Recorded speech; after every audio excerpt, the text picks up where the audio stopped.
महाराश्री नमोस्तु नमोस्तु नमोस्तु। इच्छामि इच्छामि इच्छामि। चलते हैं गुरु चरणों में नमोस्तु करते हुए। मिल जी जैन, नेताजी परिवार, नयन जी जैन और प्रतीक जी जैन पठारी वाले भी साथ में रहेंगे। वे एक प्रश्न गुरु चरणों में करेंगे। उसके बाद में समीक्षा जी जैन अपना प्रश्न गुरु चरणों में राहतगढ़ तैयार रहेंगी। माइक वहां तक पहुंचा दें शीघ्रता से। नमोस्तु महाराज जी। महाराज जी, हमारी सकल दिगंबर जैन समाज मंडी वामरा की ओर से बारंबार नमोस्तु। महाराज श्री मंडी वामरा समाज को आपके संघ के चरण सन्निधि कैसे प्राप्त हो, हम क्या करें, समाज जन उसके लिए हमें मार्ग प्रदर्शन करें। आपके अच्छा। संघ सन्निधि में भावना भाव है ना। चलो आगे दूसरे को बोलो। समीक्षा जी जैन वे अपना प्रश्न गुरु चरणों में करें और उसके बाद में अभिषेक जी जैन। नमोस्तु महाराज जी। झुल्लक महाराज जी के चरणों में इच्छामि। महाराज जी, मैं एक टीचर हूँ। ऐसे में कई बार अच्छा कार्य करने पर भी उसका श्रेय चालाकी से दूसरे लोग ले जाते हैं। उस समय हमारे परिणाम खराब हो जाते हैं। अपने परिणामों को कैसे संभालें? नमोस्तु महाराज जी। देखिए, हम कोई अच्छा कार्य करते हैं, दूसरे श्रेय ले जाते हैं, इससे हताश मत होइए। इस बात का संतोष कीजिए कि उनकी चालाकी से आपको आश्रय न मिले। पॉजिटिव सोचिए। श्रेय लूट रहा है, मैंने अपने इर्द गिर्द जब चालाक लोग हों और उसमें हम अपने आप को बचा ले तो इससे बड़ी उपलब्धि नहीं है। तो आप तो इसको भी सकारात्मक रूप से देखिए तो ज़्यादा खुश रहोगे। समीक्षा जी जैन। गुणायतन प्रणेता मुनि श्री प्रमाण सागर जी के चरणों में तरबार नमोस्तु नमोस्तु नमोस्तु। चुल्लक जी के चरणों में इच्छामि इच्छामि इच्छामि। महाराज जी, मेरा प्रश्न यह है कि आज के समय में जब परिवार की अपनी अपेक्षाएं होती हैं और व्यक्ति की अपनी चाहतें व सपने होते हैं, तब बिना टकराव के परिवार को सम्मान देते हुए अपनी व्यक्तिगत स्वतंत्रता का संतुलन कैसे बनाया जा सकता है? हे मुनिश्री, मार्ग प्रशस्त करें।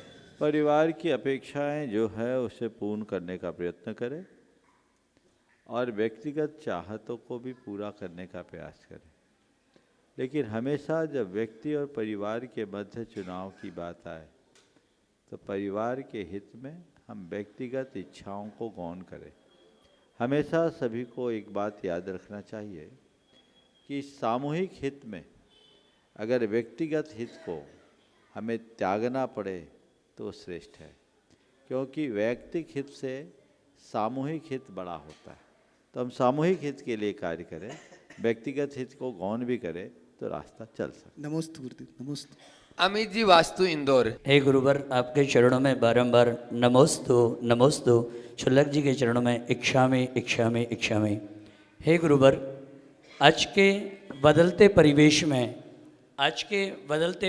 में जहाँ सामूहिक परिवार खत्म हो रहे हैं और एकल परिवार बढ़ रहे हैं, उन परिवारों में ज़्यादातर देखा जाता दोष महिलाओं को दिया जाता है।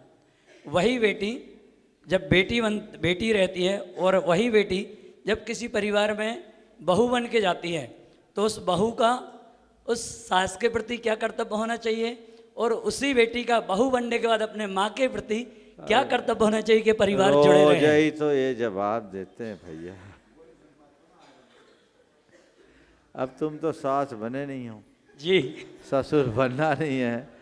काय कोई और दूसरा सवाल कर लो तो अच्छा। भी 2 दिन पहले ही उत्तर दिया मैंने।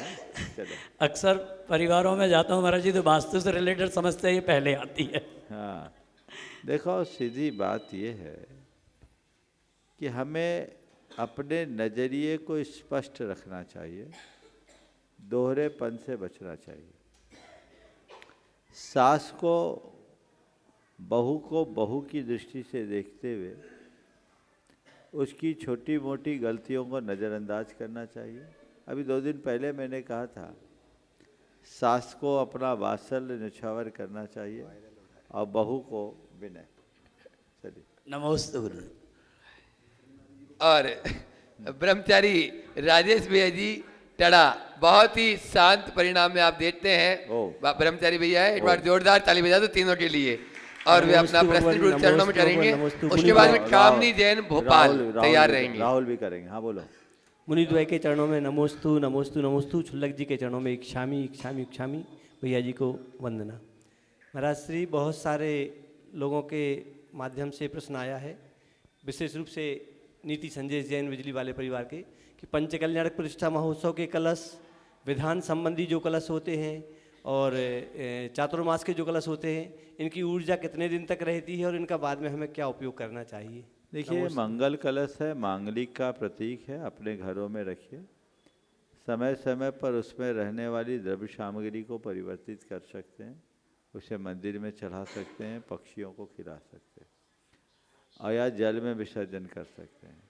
ये तो मंगल है, जब तक हमारी श्रद्धा है तब तक उसकी ऊर्जा है। इसकी ऊर्जा का कोई माप करना मेरे विचार से उचित नहीं। अब हाँ, एक सवाल ज़रूर आता है, घर में ढेर सारे कलश हो जाते, करे क्या?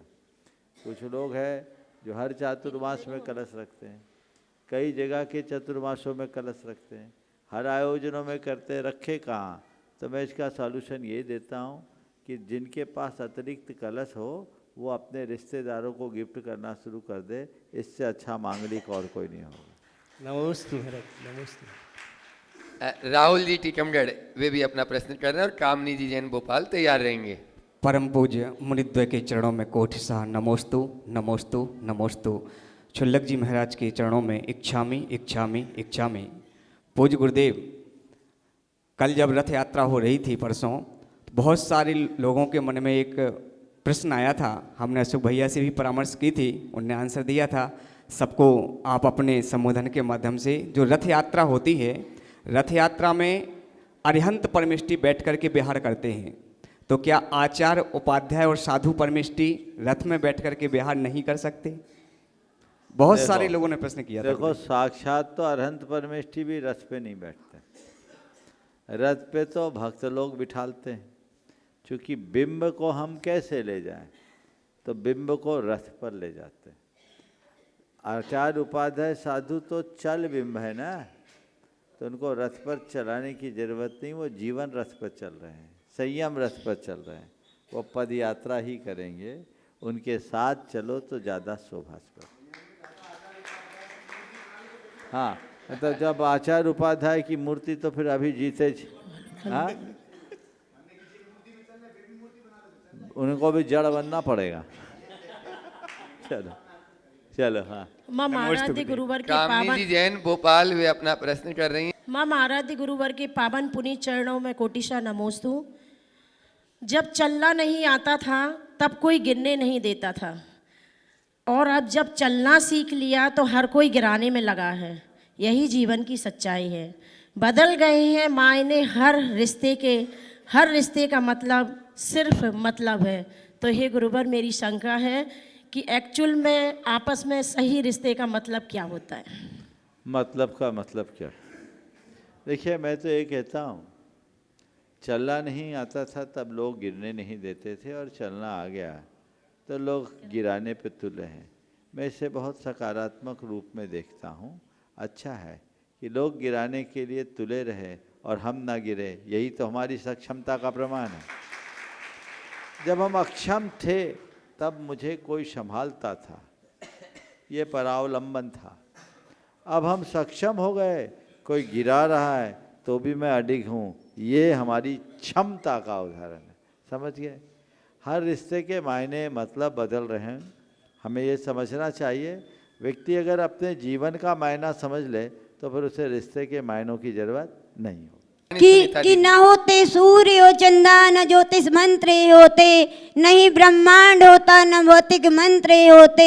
समंदर सूख भी जाता, जमाना जल चुका होता, ना होता धर्म धरती पर अगर प्रमाण सागर संत ना होते, ना होता धर्म धरती पर अगर प्रमाण सागर संत ना होते।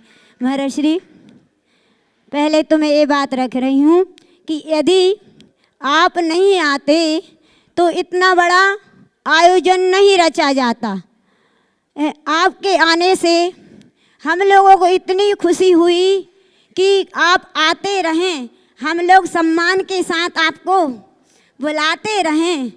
और ये महाराज जी, ये आयोजन सानिध्य संपन्न नहीं हुआ, ये तो निर्विघ्न सानिध्य संपन्न हुआ है। महाराज श्री, हमारा क्वेश्चन, निमित्त और उपादान में क्या अंतर है? और इन दोनों में मुख्यता क्या है? निमित्त बाहर है, उपादान भीतर है। उपादान कार्य रूप में परिवर्तित होता है, निमित्त उसको उभारता है। चलिए आगे। श्रीमती अर्चना जी जैन दिल्ली, वे अपना प्रश्न गुरु चरणों में कर रही हैं और उसके बाद में तैयार रहेंगे सपना जी जैन राहतगढ़।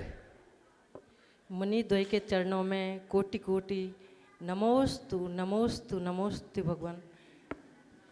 छुल्लक जी के चरणों में इच्छामी इच्छामी इच्छामी। महाराज जी, आप जब प्रत्यक्ष होते हैं तो सारी शंकाओं का समाधान स्वतः ही हो जाता है और कोई शंका नहीं रह जाती। बस आपके दर्शन की अभिलाषी रहती हूँ, समय अभाव की वजह से मैं नहीं आ पाती हूँ। लेकिन आज महाराज जी एक आचार्य गुरुवर के पास मैं जब डोंगरगढ़ गई थी तो एक बार आचार्य गुरुवर ने कहा था कि धर्म दया है और दया ही धर्म है। तो महाराज जी मेरी एक शंका है कि क्या हम अभिषेक, पूजन, आहार, पड़गान सारे जो करते हैं उनसे क्या ऊपर दया धर्म है? मैं आज आपसे बहुत अच्छा सवाल किया। देखिए, धर्म दया है, दया एक परिणाम है। पूजा पाठ और अन्य धार्मिक कर्तव्य धर्म की क्रिया है। जो धर्म की क्रिया करता है उसके हृदय में दया, करुणा, प्रेम के संस्कार बढ़ते हैं, क्योंकि धर्म की क्रिया का प्रत्यक्ष फल कषायों की हानि है और कषायों की जितनी हानि होगी अंदर क्रूरता का विनाश होगा और उतनी ही दया और करुणा का विकास होगा। तो हम धार्मिक क्रियाओं को निष्ठापूर्वक करेंगे तो हम सेवा, दया, करुणा, परोपकार के कार्य ज़्यादा अच्छे से कर पाएंगे। इसलिए जो सेवा, दया, परोपकार का कार्य करते हैं वो अच्छे हैं, लेकिन उसके साथ यदि वो धार्मिकता से जुड़ जाएं तो और अच्छे हो जाएंगे, उनकी भावनाएं और बढ़ेगी जी। और जो लोग धार्मिक क्रियाएं भर कर रहे हैं जी, सेवा, दया, करुणा से शून्य हैं, उनके लिए मैं इतना ही कहूँगा कि जैसे सूखी धरती पर बोया गया बीज अंकुरित नहीं होता, जैसे सूखी धरती पर बोया गया बीज अंकुरित नहीं होता, वैसे ही जिसका हृदय दया से आर्द्र नहीं है उसके चित्त में धर्म का अंकुर नहीं होता। दया धर्म का मूल है। तो धार्मिक क्रियाओं को करने वाले अपने अंतरंग में उतर करके देखें कि मेरे हृदय में केवल, मेरे जीवन में केवल धर्म की क्रियाएं हैं या दयारूप धर्म भी। महाराज जी, मेरा एक प्रोजेक्ट चल रहा है, अभी पायलट प्रोजेक्ट है महाराज जी। मैंने हर हाईवे पर 100 से 150 किलोमीटर के बीच में एक पशु चिकित्सालय का बीड़ा उठाया है, जिससे मैंने यूपी सरकार से भी, गवर्नमेंट से भी जगह ली है और महाराज जी मैंने मध्य प्रदेश शासन से भी जगह ली है। और महाराज जी ये अभिचल सागर महाराज जी के मार्गदर्शन में मैंने किया था और उसकी मैं शिरोमणि संरक्षक भी हूँ महाराज जी। और आज महाराज जी ये वो है कि आज 6.5 लाख गाँव में कहीं भी ऐसा हॉस्पिटल नहीं है कि जहाँ पशु उपचार हो रहा हो। और इतने उसके बाद मैंने ये बीड़ा उठाया है महाराज जी के हाईटेक हॉस्पिटल, जिसमें पूर्ण सुविधाएं हों, ऑपरेशन थिएटर हो, सारी मशीनें हो, एम्बुलेंस हो। और हर हाईवे पे, क्योंकि जनरली महाराज जी ये होता है कि हाईवे पर ही एक्सीडेंट होते हैं और एक्सीडेंट में सिर्फ पशु ही नहीं होते हैं, उनकी जान नहीं जाती, कई परिवार के परिवार समाप्त हो जाते हैं। तो मेरा ये उद्देश्य है महाराज जी, और कुछ महाराष्ट्र में भी चल रहा है महाराज जी मेरा। और बहुत अच्छा आपका प्रयास है। मैं तो कहूँगा कि अगर सरकार से मिलकर इस तरह का उपक्रम चलाया जाता है तो बहुत सराहनीय है। जैसे देश में जगह जगह ट्रामा सेंटर हाईवे में खुल रहे हैं, ऐसे ही पशुओं के लिए भी ऐसा ट्रामा सेंटर होना चाहिए। यद्यपि पशु चिकित्सालय कई जगह है, लेकिन फुल इक्विप्ड अगर इस तरह की व्यवस्था हो रही है, बहुत सराहनीय प्रयास, बहुत बहुत आशीर्वाद। नमोस्तु महाराज जी, नमोस्तु। और सपना जी जैन राहतगढ़ भी अपना प्रश्न कर रहे हैं। महाराज श्री शास्त्रों में ये आता है कि निधत्ति निकाचित कर्मों का क्षय नहीं होता, उनको भोगना ही पड़ता है। और ये भी आता है कि जिन बिंब के दर्शन करने से निधत्ति निकाचित कर्मों का क्षय हो जाता है। तो हम किस प्रकार दर्शन करें कि हमारी निधत्ति निकाचित कर्म से? देखिए, निधत्ति निकाचित कोई कर्म नहीं है, पहले तो ये धारणा हमें ठीक करनी चाहिए। निधत्ति निकाचित कोई कर्म नहीं, कर्मांश है। क्या है? और ये पुण्य और पाप दोनों कर्मों में होते हैं। कुछ कर्म परमाणुओं में ऐसी शक्ति जुड़ जाती है जिसे हम निधत्ति और निकाचित के रूप में जानते हैं। जिनमें निधत्तिपन होता है उनको हम उनकी शक्ति को बदल नहीं सकते, असमय में भोग नहीं सकते, पर उसे घटा बढ़ा सकते हैं। और निकाचित को न घटा सके, न बढ़ा सके, न बदल सके, और न असमय में उसको निकाल सके। तो ये निधत्ति और निकाचित कर्मांश सामान्य रूप से 9वें गुणस्थान में ही नष्ट होते हैं, शुक्ल ध्यान की विशुद्धि से। लेकिन इसका कुछ अंश भगवान की भक्ति से नष्ट हो सकता है, ऐसा शास्त्र में वर्णन है। इसलिए भगवान की भक्ति, जिन बिंब के दर्शन के महात्म को हमें ध्यान रखना चाहिए। नमस्ते। राजेश जी जैन, बिजली वाला परिवार ढूंढायतन ट्रस्टी, चंचल मिनी प्रश्न पूछ रही हैं। और उसके बाद में तैयार रहेंगी प्रतिभा स्थली की बहनें, जो यहाँ हथकरघा भी बहुत अच्छे से संचालित कर रही हैं। अलका दीदी, राहतगढ़, ललितपुर। द्विमिन राजों के चरणों में बारंबार नमोस्तु नमोस्तु नमोस्तु। सभी चुल्लक महाराज को इच्छामि इच्छामि इच्छामि। प्रभु के प्रकाश ने जग को देखा, हम कब भी अपने भीतर झांक सकेंगे? प्रभु के प्रकाश में, थोड़ा ठीक करो भाई। प्रभु के प्रकाश में जग को देखा, हम कब अपने भीतर झांक सकेंगे? वे सर्वज्ञ बने, हम अपने दोष कब पहचान सकेंगे? बताइए गुरुवर, कौन सी साधना, कौन सा दीप जले भीतर के आंगन में कि ज्ञान का सूरज उगे और आत्मा जागे अपने ही दर्शन में? देखिए, बहुत अच्छी भाव आपने प्रकट किया। भीतर के आंगन में कौन सा दीप जले कि हमारे आत्मा के आंगन में ज्ञान का सूरज उगे।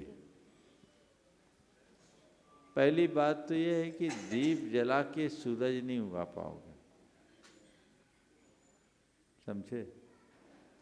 दीप जला के सूरज ना उगा नहीं पाओगे। इसे थोड़ा संशोधित कर ले कि ज्ञान का सूरज उगने तक हम कौन सा दीप जलाएं। तो मैं कह सकता हूँ, अंदर सम्यक्त का दीप जलाओ, सूरज उगने तक प्रकाश बनाए रखे। नमोस्तु। प्रतिभा स्थली ज्ञानोदय विद्यापीठ की ये बहनें, सभी बहनें एक साथ ही हो जाएं। गुरुवार की चित्रकार कमलों से जिन्होंने कर्तव्य दीक्षा को अंगीकार किया, मोक्ष मार्ग में आगे ही बढ़ रही है और गुरुवार के बताए मार्ग पर चल रही हैं। अलका दीदी और जूली दीदी और अन्य दीदियाँ, सब दीदियों के लिए एक बार ताली बजा दें। फिर उसके बाद में तैयार रहेंगे संगीता जैन, राहतगढ़।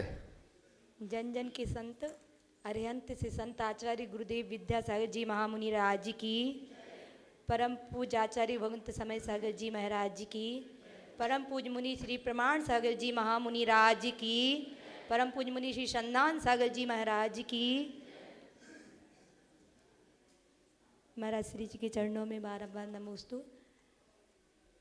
इस युग में जब अंधकार छा रहा था, जब आचार्य भगवंत ने इस युग को प्रकाश देने के लिए बहुत सारे विकल्प चलाए, तो मैं उस विकल्प में से आपसे निवेदन करूंगी कि आप कुछ विकल्पों पर प्रकाश डालें। उसमें से एक मुख्य जो आचार्य का सबसे अंतिम विकल्प है हथकरघा, अहिंसा का शंखनाद।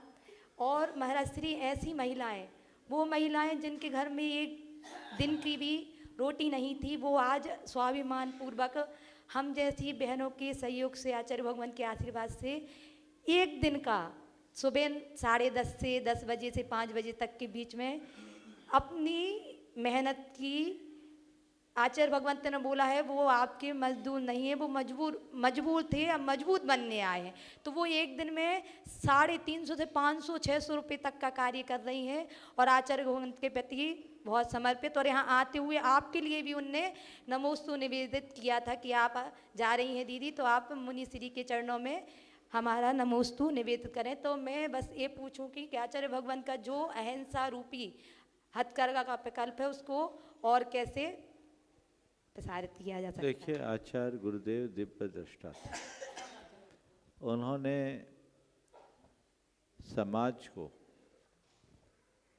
व्यापक हितों से जोड़ने के लिए विराट दृष्टिकोण दिया।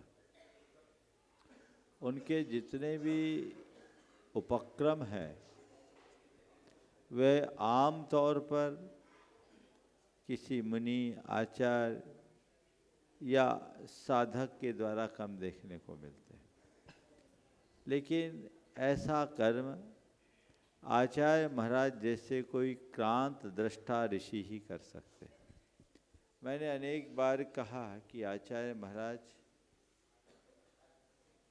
एक मुनि ही नहीं थे, मुनि होने के साथ साथ एक बड़े महात्मा भी थे।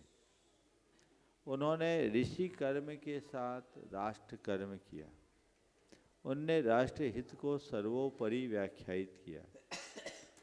आज उनका जो सिद्धांत, उनका जो दर्शन है, उसने जैन जगत को विश्व पटल पर अतिरिक्त प्रतिष्ठा दी। आचार्य गुरुदेव का यही दृष्टिकोण प्रधानमंत्री को भावुक कर गया। उनके मुख से निकलने वाले उद्गार उनके आंतरिक जुड़ाव की अभिव्यक्ति है। जहाँ तक उनके प्रकल्पों को आगे बढ़ाने का सवाल है, ये हम सबका ध्येय है। और जहाँ भी जिस रूप में इस तरह के उपक्रम चल रहे हैं, समाज को बढ़ चढ़ कर के हिस्सा लेना चाहिए, उसमें अपनी भागीदारी सुनिश्चित करनी चाहिए कि और लिया भी जा रहा है। राहतगढ़ में तो आपने देखा, यहाँ बहनें चला रही है और 27 से 108 की पूरी व्यवस्था यहाँ पर संपन्न हो गई है। आज भी कमेटी मेरे पास बैठी थी और इन लोगों ने तय कर लिया है कि अब जो भी निर्माण कार्य शेष बचा है उसे शीघ्रातिशीघ्र पूरा करके उसे भव्य स्वरूप प्रदान करना। तो ऐसे ही लगे रहिए, सब मिल कर के काम करेंगे तो एक एक करके ही हम सारे कार्यों को पूर्ण कर पाएंगे। बहुत बहुत महाराज श्री आचीसी का एक और विकल्प जिसमें हम 350 बहनें शिक्षा के क्षेत्र में प्रतिभास्थली सभी को क्या आते हैं, प्रतिभास्थली ज्ञानोदय विद्यापीठ 6 शाखाएं, उसमें भी 4ठी क्लास से 7वीं क्लास तक बहुत बढ़िया बेटियों का प्रवेश। बहुत बढ़िया। हाँ, नमस्ते महाराज श्री। महाराज श्री, आपने प्रवचनों में कहा था जब भगवान का तप कल्याणक था, भगवान को जब बैराग हुआ वो तप बन जाने लगे, तो आपने बोला कि शास्त्रों में ऐसा वर्णित नहीं है कि कोई उनके बैराग्य को बाधा बने, रोए गाए कोई भी। पर भगवान, हम लोगों ने तो नाट्य रूपांतरण देखा भगवान के गर्भ से आने के लिए कि भगवान के, हमने तो लोगों ने तो नाट्य रूपांतरण देखा, ये भगवान के गर्भ के आने से लेके जन्म तक खुशियाँ मनाई। जब भगवान को बैराग हुआ, मोक्ष गए, तो हम लोग को बहुत दुख हुआ। जब अग्नि कुमार देवों ने भगवान का केस और नक का संस्कार किया तो भगवान, हम लोग को लगा तो भगवान तो हम लोग को छोड़ के चले गए।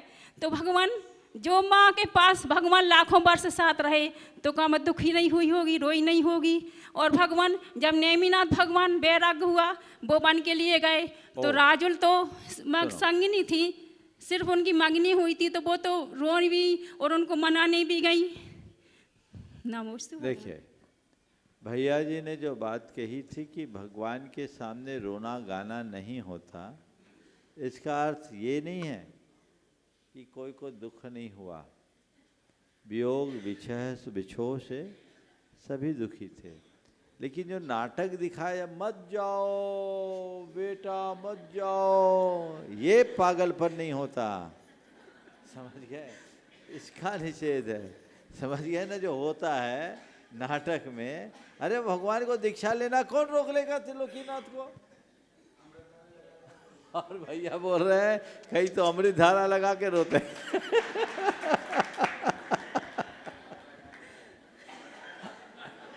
स्वाभाविक रूप से लगाव बढ़ जाने से दुख होगा और रोते हैं।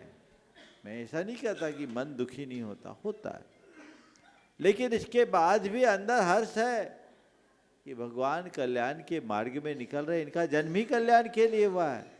अब भगवान दीक्षा लेंगे तभी तो धर्म तीर्थ का प्रवर्तन होगा। रोकने की बात वो भावनात्मक रूप से भले अच्छी लगे, लेकिन सैद्धांतिक और व्यवहारिक रूप से अच्छी नहीं है। इसलिए हमें पाठ करना चाहिए, और हम इसलिए भी इस सब चीज़ों को प्रदर्शित कराना नहीं चाहते ताकि यदि कोई मोक्ष मार्ग में निकलने वाला हो तो उसे रोकने के लिए आप लोग रोना धोना शुरू मत करो, जाने दो। अगर वो दिल धर्मी है, वैरागी है, तो तुम्हारे कुनबे का क्या, पूरे जगत का उद्धारक होगा, जगत पूज्य बनेगा, उस पर ध्यान दें। और अब मैं बुला रहा हूँ इस पंच कल्याण प्रतिष्ठा महामहोत्सव के महायज्ञ नायक परिवार श्री संजय जी, अटारी वाला परिवार, साथ में संतोष दादा तो यहाँ पर उपस्थित हैं ही। परम पूज्य आचार्य गुरुवर श्री विद्यासागर जी महाराज की, परम पूज्य मुनि श्री 108 प्रमाण सागर जी महाराज की, परम पूज्य मुनि श्री 108 संतान सागर जी महाराज की, छुल्लक श्री 105 सबके नाम बोल दो, एक साथ हो गए। हाँ हाँ। महाराज जी, जीवन में कभी ऐसी कल्पना तो नहीं की थी जो आपने सपना साकार कर दिया। इस सपना साकार का रहस्य क्या है, और आपने कल मंच से हमारे नाम का उद्बोधन किया, ये हमारे एक गर्व की बात है। आप तो सफलता का कारण बताइए। देखो, मुझसे पूछो तो मैं ये कहूँगा, इस सफलता का एक ही राज है, वो आप सबका पुण्य। समझ गए? बस इतना ही मान करके चलो, और बाकी राज को राज रहने देने में ज़्यादा फायदा है। ठीक है, कोमल जी को दे दो पहले, फिर आप लेना। तो हाँ, इसके बाद नमोस्तु महाराज जी, सभी चुल्लक जी को इच्छामि। महाराज जी, मेरा प्रश्न है कि पद्म पुराण में मैंने पढ़ा था कि जब रामचंद्र जी वन में थे तो चारण रिद्धिधारी मुनियों को उन्होंने आहार दिया था, तो उस टाइम पंच आश्चर्य हुए थे, जिसमें उनको एक रथ मिला था, रथ जिसमें वो वन में गमन कर रहे थे। तो मेरा ये है, बोलो बोलो बोलो, मेरा ये है इसमें कि जे उनको उनके पुण्य से मिला था या उनके कर्म भाग्य से। पहले तो भाई ये एक धारणा सुधार लो, पंचाश्चर्य हुए पर उसमें रथ नहीं, रत्न है, रत्न रतन, रथ नहीं। पंचाश्चर्य का मतलब क्या होता है? आकाश में अहो दानम अहो दानम अहो दानम की घोषणा होना पहला आश्चर्य। मंद मंद सुगंधित हवा बहना दूसरा आश्चर्य। सुगंधित जल के बिंदुओं का गिरना ये तीसरा आश्चर्य। और रत्नों की वर्षा होना चौथा आश्चर्य। और जय जयकार का नाद आकाश में होना ये पांचवा आश्चर्य। समझ गए? तो ये आश्चर्य हैं, समझ गए? पुष्प वर्षा भी कई जगह लिखा है, रथ नहीं है। कहीं आप और दूसरी बात याद कर लिए होंगे, ये महामुनियों के आहार के प्रताप से होता है और वह उनके तपस्या का फल होता है। नमस्कार। नाभी राय। हाँ बोलो बोलो। हाँ, महाराज जी के चरणों में बारंबार नमोस्तु नमोस्तु नमोस्तु। महाराज श्री, हमारी इच्छा तो नहीं थी मतलब पंचकल्याणक में महायज्ञ नायक बनने की, लेकिन ऐसा कौन सा पुण्य कर्म रहा जिससे कि हम स्वेच्छा से खड़े हुए। और दूसरा महाराज जी, हमारी जन्मस्थली राहतगढ़ है और इस समय जो हमारी व्यवसायिक कर्मस्थली है वो है बुढ़ार। बुढ़ार की शहडोल। बुढ़ार और शहडोल जिले में ही बुढ़ार है, मोहल्ला है शहडोल का बुढ़ार। हाँ। तो महाराज श्री वहाँ का भव्य जिनालय भी कंप्लीट है बिल्कुल। आपकी प्रतीक्षा के लिए इंतजारित है, तो कब तक उसका संयोग भावना बनेगा? बना लो कि अभी बिना इच्छा के महायज्ञ नायक बने, वहाँ पहुँचोगे तो सौधन बनेंगे। इच्छा पूर्वक। चलो हाँ। अशोक जी चौधरी। जी गुरुवर भगवंत आप पुरुषों का ही विद्यासागर जी नंबर बहुत महामुनि देर बाद राज आया है। की जय। हाँ। भक्त वत्सल प्रमाण सागर जी महामुनि राज की जय। आज आपके सानिध्य में जो निमित्त हमें मिला, इसके सूत्रधार तो धीरज भैया जी की ये भूमिका थी, और हमें ये लगा कि कैसे कैसे निमित्त बनते बनते और समाज के इतने पुण्य थे कि हम एक छोटे से उसके लिए, और आपके चरणों का सानिध्य मिला जब आपने हमें प्रेरणा दी और आशीर्वाद दिया, तब से हम वो भक्ति गाते रहे आपके चरणों की। और हमें ये लगा कि आज भी सच है कि भक्त के बस में भगवान होता है, और आज हमें ये वास्तव में सिद्ध हो गया कि भक्त अगर भक्ति करेगा तो निश्चित ही भगवान प्रकट होंगे, और भगवान के रूप में आप प्रकट हुए। और ये हमारा पंचकल्याणक महामहोत्सव बड़े भव्यता से इस छोटी सी नगरी में आपके चरणों की धूल से ऐसा प्रकाशित हुआ इस भूमंडल में कि हम कल्पना से बाहर इस चीज़ की कल्पना नहीं कर सकते। और पूरा राहतगढ़ और हमारी पूरी समाज कृतज्ञ है। हम तो इतने कृतज्ञ हैं कि 150 किलोमीटर महाराज जी को हमारे पीछे यहाँ आना पड़ा। मैं पूरी समाज और जो यहाँ सब पधारे हमारे इस पंच कल्याणक महामहोत्सव में, ये सब निमित्त उनका था जो हमें मिला, और उनके निमित्त से हम इसके निमित्त के लिए हम सबको समर्पित करते हैं। और समाज के चरणों में हम नतमस्तक हैं, और समाज को हम हमेशा नतमस्तक बने रहेंगे। समाज की हम सेवा नतमस्तक हो। बहुत बहुत। अब हमें एक राज बता दें बस। चलो, बोला ना राज को राज रहने दो। अविनाश जी प्रवक्ता विदिशा वे अपना प्रश्न गुरु चरणों में करें, और उसके बाद में माइक मंच तक लाएं और छुल्लट समादर साढ़े दी तक सेट करें। गुरुदेव के चरणों में नमोस्तु नमोस्तु नमोस्तु। छुल्लक जी के चरणों में इच्छामी। गुरुदेव, आज आपके आशीर्वाद से भावना योग संपन्न हुआ। आपने कहा भावना योग से रोग प्रतिरोधक क्षमता बढ़ती है। किस भावना से किस रोग का शमन किया जा सकता है, तथा गुरुदेव भावना योग का प्रचार प्रसार कैसे करूं जिससे जैन ही नहीं जैनेतर समाज भी इसका लाभ उठा सके। नमोस्तु। भावनाओं का हमारे जीवन से गहरा संबंध है, ये बात वैज्ञानिक रूप से प्रतिष्ठापित हो चुकी है।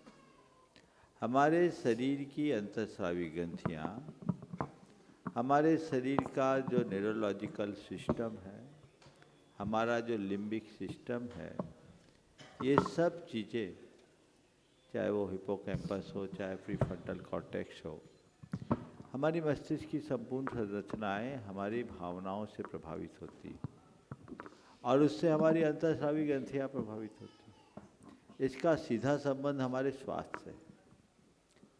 तो वैज्ञानिकों ने इसे सिद्ध किया है। हमें चाहिए कि हम इसका गहरे स्तर पर खुद अभ्यास करें और इसे व्यापक स्तर पर लोगों तक पहुंचाएं।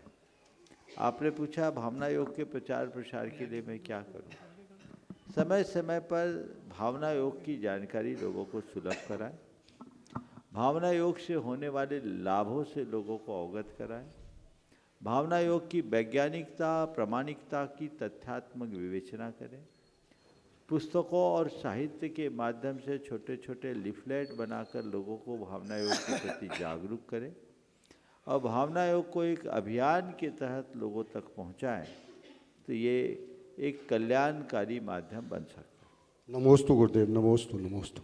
छुल्लट समादर साढ़े के पास में वे अपने प्रश्न द्वारा आप सबको लाभान्वित कर रहे हैं। इसके बाद तैयार रहेंगे इंदौर से अपने बीच में सीए अनिल जी जैन वे भी गुरुवर की वाणी को जन जन तक पहुंचा रहे हैं। तो महाराज जी चरणों में नमस्ते। महाराज जी हम पढ़ते हैं घर घर, हम लोग पढ़ते हैं घर घर चर्चा रहे धर्म की, दुष्कर दुष्कर हो जावे। फिर से बोलो, आवाज़ थोड़ी गड़बड़। घर घर चर्चा रहे धर्म की, हाँ हाँ, दुष्कर दुष्कर हो जावे, ये पढ़ते हैं सभी। लेकिन आज स्वाध्याय का लोगों के में समय नहीं होने के कारण, या समय है तो अन्य चीज़ों में अपना समय गंवाते हैं। तो ऐसे लोगों के जीवन में ये लाइनें किस प्रकार से लाभकारी हो सकती है? बहुत अच्छा भाव महाराज जी ने आप लोगों के लिए प्रकट किया। घर घर चर्चा रहे धर्म की, दुष्कृति दुष्कर हो जाए। हर घर में धर्म चर्चा होनी चाहिए, और ये धर्म चर्चा तभी संभव है जब स्वाध्याय की परिपाटी आगे बढ़े। निश्चित रूप से आजकल लोगों के अंदर स्वाध्याय की रुचि कम हो गई। अब स्वाध्याय की रुचि क्या, अब तो धीरे धीरे अध्ययन की रुचि कम हो गई। लोग अब पुस्तकों को पढ़ने की मतलब रुचि नहीं दिखाते, आदत ही खत्म हो गई। लोगों को चाहिए कि अपने मन को सही खुराक देने के लिए अच्छे साहित्य का अध्ययन करना शुरू करें। स्वाध्याय मन की खुराक है। धर्म की बातें जब आप पढ़ेंगे सुनेंगे तभी धर्म चर्चा अपने जीवन में आत्मसात कर पाएंगे। आजकल जो लोग सुनने की प्रवृत्ति अपनाए हैं, और सुनने में भी जो रील्स आ गए हैं, और एक एक दिन में 50-50, 100-100 रील पलट लेते, याद एक भी नहीं रहता। और एक एक 2-2 लाइन में, एक एक 2-2 वाक्य में 30-40 सेकेंड में क्या होता है? कितने सेकेंड का एक रील होता है? कितने सेकेंड का रील होता है भाई? 10-15 सेकेंड है ना? हाँ, 30 सेकेंड मैंने उसकी लिमिट इतनी है ना। तो ये इतने से रील में कुछ नहीं होता। ये जो चीज़ें हैं ये निश्चित रूप से टेक्नोलॉजी का दुष्प्रभाव है, हमें इनसे बचना चाहिए। टेक्स्ट बुक पढ़ना चाहिए, जिसका हमारे मस्तिष्क पर, मानस पर दीर्घकालिक असर भी होता है। अच्छी पुस्तकें पढ़ने का अभ्यास कीजिए। आगम की बातों को पढ़िएगा, आपका श्रद्धान जागेगा। यहाँ पर युवाओं में बहुत अच्छा रुझान है। भाई टीनू के नेतृत्व में खड़े हो जाओ, जितने स्वाध्याय से जुड़े हुए। भी तुम लोगों का प्रश्न भी आएगा अनिल सिंह के बाद। मुझे बहुत प्रसन्नता है कि यहाँ युवाओं की एक सशक्त टीम, लगभग 50 युवक युवतियाँ। ये प्रेरणा मैं तुम लोग खड़ा इसलिए कर रहा, एक साथ आ जाओ इकट्ठे, जब तुम लोगों का नंबर आए तब तक इकट्ठे हो जाना। इससे लोग प्रेरित हो। हर समाज में अगर ऐसी परंपरा शुरू हो जाए तो बहुत अच्छे परिणाम आ सकेंगे। ओम। सी अनिल जी जैन वे अपना प्रश्न करें। पूज्य गुरुदेव के चरणों में नमोस्तु नमोस्तु नमोस्तु। भगवान, जब भगवान का समूचरण लगता है तो उसमें सिंह और गाय, सर्प, नेवला अपनी वर्तमान पर्याय के स्वभाव को भूल के निज स्वभाव में लीन हो जाते हैं। तो ये किस कारण से होता है और कैसा क्षयोपशम रहता होगा, और बंध की प्रकृति कैसी रहती होगी? देखिए, एक सूक्त है, अहिंसा प्रतिष्ठायाम तत्सन्निधौ वैरत त्याग।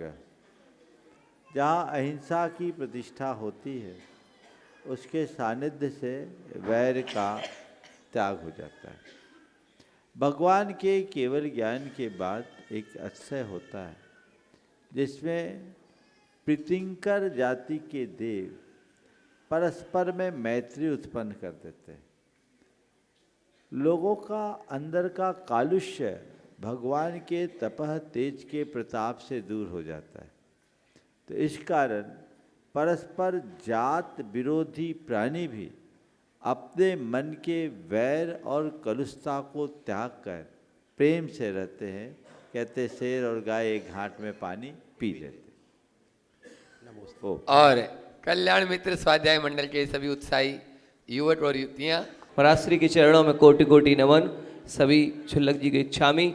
महाराज जी, विगत 1.5 वर्ष से स्वाध्याय का लाभ हम सभी मिलकर आपस में ले रहे हैं। इनमें कई माताओं के भाव हैं कि स्वाध्याय के माध्यम से उनके प्रतिमाओं के बिल्कुल पक्के मन बन गए, तो उनको अलग से आपसे समय चाहिए कि वो उस संबंध में आपसे चर्चा कर सकें।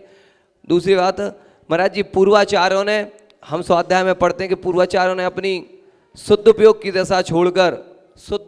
दशा छोड़कर शुभ उपयोग में आकर हम गृहस्थों के लिए ताड़पत्रों के माध्यम से एक एक अक्षर लिखकर हम आगामी कली पंचम काल के श्रावकों के लिए दिया, तो हम सभी स्वाध्याय प्रेमियों का क्या कर्तव्य है कि उनके उस बहुमान को बना के माँ जिनवाणी की सेवा सुसेवा के लिए अपना जीवन समर्पित कर सकें। नमोस्तु महाराज। बहुत अच्छी बात है। पहले तो मैं सभी को आशीर्वाद देता हूँ कि तुम्हारी ये परिपाटी ऐसे ही चलते रहे और नए लोगों को भी आप इससे जोड़ते रहो। महाराज जी ने कहा सप्ताह में एक दिन है, एक ही दिन होता है। ये रेगुलर है सब, रेगुलर, ये सब रेगुलर वाले हैं। कुछ लोग सप्ताह में एक दिन वाले यंग्स होंगे, ठीक है, उनको भी अगर और बढ़ा सके तो करे, लेकिन एक दिन की खुराक भी महाराज ये भैया बहन आधे आए हैं, अभी तो माएँ आई हैं आज पूरी। ठीक है, बहुत सुंदर। तो एक बार तो इन लोगों का जोरदार अभिनंदन कर दे इनके प्रोत्साहन के लिए। बहुत अच्छी बात अभी सामने आई कि हमारे आचार्यों की कितनी करुणापूर्ण दृष्टि रही कि उन्होंने अपनी आत्म साधना का समय निकाल कर अपने उपयोग को अपनी आत्मा से बाहर करके हम आप जैसे प्राणियों के उद्धार के लिए, आचार्य कुंद कुंद ने लिखा भव्यजन बोह नट्ठम, भव्य जीवों को प्रतिबोध देने के भाव से उन्होंने हम लोगों के लिए ऐसे शास्त्र लिखे। और आज की पीढ़ी पर मुझे आश्चर्य होता है कि आचार्यों ने तो इतनी करुणा करके लिखी, आज की पीढ़ी को पढ़ने की फुर्सत नहीं है। कम से कम पढ़ने का भाव तो होना ही चाहिए। रुचि जगाइए, उत्साहपूर्वक कीजिए, इससे जीवन का उत्थान होगा। क्या पता जिनवानी की कौन सी बात तुम्हारे जीवन में कौन सा परिवर्तन कर दे। मेरे संपर्क में एक पुलिस अधिकारी है, उन्होंने एक बार कहा कि महाराज जी अचानक मुझे रद्दगढ़ सावकाचार कोई पढ़ने के लिए दे दिया, और जब मैंने पढ़ा तो मुझे लगा अरे हम लोग तो बहुत पाप करते हैं, ये पाप कहाँ जाएगा। उस दिन से उस व्यक्ति ने रात्रि भोजन का त्याग कर दिया, रिश्वत का परित्याग कर दिया, शुद्धाचारी बन करके जीवन जी रहा है, और आज तो बहुत बड़ा परिवर्तन आ गया। तो तुम्हें अपने आप प्रेरणा मिलेगी, इसलिए स्वाध्याय से जुड़ना चाहिए, रुचिपूर्वक जुड़े, गुरुओं के मार्गदर्शन में स्वाध्याय करें ताकि धारणाएं सही बनी रहे। चाहे जिसके ग्रंथों को न पढ़ें, आगम के ग्रंथों को गुरुओं के मार्गदर्शन के अनुरूप अगर आप अध्ययन करेंगे, सुनिश्चित ये भवोद्धारक बनेगा। बोलो। दोनों मुनिराजों के चरणों में बारंबार नमोस्तु, शुल्लक जी को इच्छामि। महाराज जी मेरा एक छोटा सा प्रश्न था कि नगर में जब भी विधान आदि प्रोग्राम होते हैं, अनुष्ठान, धार्मिक अनुष्ठान होते हैं, या मतलब भगवान के जन्म कल्याणक आदि कल्याणक मनाए जाते हैं, तो नगर में शोभा यात्रा निकलती है, भगवान का विमान निकलता है। लेकिन महाराज जी अभी पंच कल्याणक में भी जन्म कल्याणक का शोभा यात्रा नगर में निकली, लेकिन महाराज जी मतलब आखिरी दिन मोक्ष कल्याणक के दिन जो फेरी निकलती है, वो मतलब जो जहाँ जिस जगह पे पंच कल्याणक हुआ है उसी की 7 फेरी क्यों निकलती है, और 7 फेरी का क्या महत्व है महाराज? बहुत अच्छा सवाल। देखो, ये बुंदेलखंड की विशेषता है। बुंदेलखंड में गजरथ की परिपाटी रही, और गजरथ विमान तो पहले शहर जो होते थे तंग गलियों वाले होते थे, तो तंग गलियों में विमान तो निकल जाए, गजरथ कैसे जाए। तो मुझे लगता है इस वजह से एक परिपाटी बनाई कि जिस स्थल पर पंचकल्याणक हो उसी स्थल की परिक्रमा कर ली जाए, और वो परिक्रमा 7 की जाए। क्यों? मैंने परसों अपने उद्बोधन में भी बोला था, कल ही, कि 7 परम प्रेम की अभिव्यक्ति का प्रतीक है। आप लोगों के विवाह बंधन में बंधते समय, तुम्हारे तो शायद नहीं हुए होंगे, 7 फेरे लगाए जाते हैं ना। किसी को परोक्ष रूप से प्रणाम करना होता है, 7 कदम चलकर करते हैं। कहते हैं किसी के साथ 7 कदम चल लो तो उसका साथ हो जाता है। लोक में कहते हैं 7 जन्म का साथ है, 7 समंदर पार है। तो 7 परम प्रेम की अभिव्यक्ति का प्रतीक है, पूर्ण प्रेम और समर्पण। तो हे भगवान, हमने अब आपकी प्रतिष्ठा कर ली, 7 परिक्रमा हम जो आपके साथ लगा रहे हैं, ये इस बात का सूचक है कि अब हम आपके हो गए हैं, आपकी शरण में रहकर आपकी पूजा आराधना करें। ये चीज़ें हैं। बाकी सब जगह ऐसा नियम नहीं कि पंडाल की फेरी लगाए मोक्ष कल्याणक में। कई जगह है कि नगर में शोभा यात्रा निकलती है। हमने गजरथ भी नगर में पंच कल्याणक में निकलवाया, कई जगह निकलवाया कि जहाँ पंच कल्याणक प्रतिष्ठा संपन्न हुई और हाथी के रथ पर पूरा भ्रमण हुआ। आपके सतना और कटनी में नगर फेरी कराई, झारखंड में हमने हजारीबाग में गजरथ की फेरी कराई। कई जगह है, अभी विदिशा इंदौर में पंच कल्याणक हुए तो वहाँ गजरथ तो नहीं था, रथ था, रथ यात्रा शहर में हुए। तो जहाँ जैसी व्यवस्था हो वैसा किया जा सकता है। बुंदेलखंड में ये जो परंपरा बनी उसके पीछे मुझे एक ही कारण दिखता है कि गजरथ का प्रवर्तन मुख्य रूप से बुंदेलखंड में ही होता था। यद्यपि अन्यत्र भी देखने के उल्लेख मिलते पर वो कम है। जो हुआ है वो मैं समझता हूँ बुंदेलखंड से ही प्रेरित होकर किए।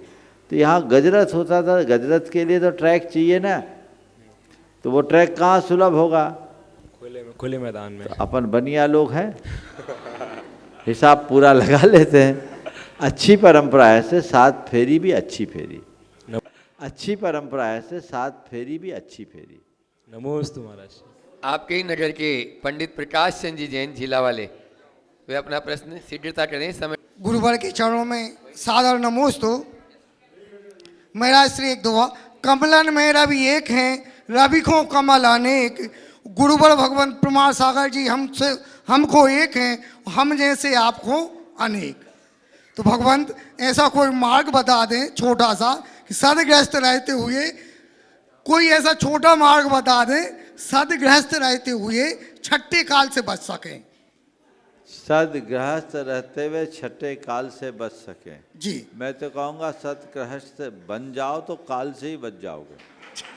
छठे काल से क्या, मृत्युंजयी बन जाओगे, मोक्ष मार्ग के आराधक बनोगे, जीवन का पथ उससे ही प्रशस्त होगा। वैसा प्रयास सबको करना चाहिए। इसलिए समय आप सबका हो गया है, यहीं पर विराम। बोलिए परम पूज्य आचार्य गुरुवर श्री विद्यासागर महाराज की।